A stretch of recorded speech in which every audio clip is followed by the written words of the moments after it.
गुजरात और हिमाचल प्रदेश में विधानसभा चुनाव के ऐलान के बाद गुजरात के मुख्यमंत्री नरेंद्र मोदी ने एक बार फिर से साधा है कांग्रेस अध्यक्ष सोनिया गांधी पर निशाना।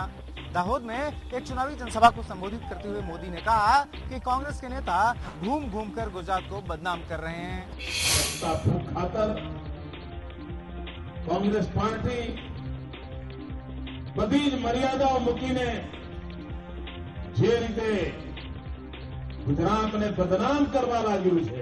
मोदी ने कहा कि कल जिस राजकोट में कांग्रेस अध्यक्ष ने रैली की वहां भी कांग्रेस हार जाएगी। જે છોટાઉદેપુરમાં સોનિયાબેને રેલી કરી હતી એ છોટાઉદેપુર કોંગ્રેસ હારી ગયું। એમને થયું કે આદિવાસી પટ્ટીઓમાં હવે કઈ દાળ ગલે એમ નથી, એટલે નવો પ્રયોગ કરીએ। તો ગઈકાલે રાજકોટ ગયા હતા, મારા શબ્દો નજર રાખજો, રાજકોટમાં પણ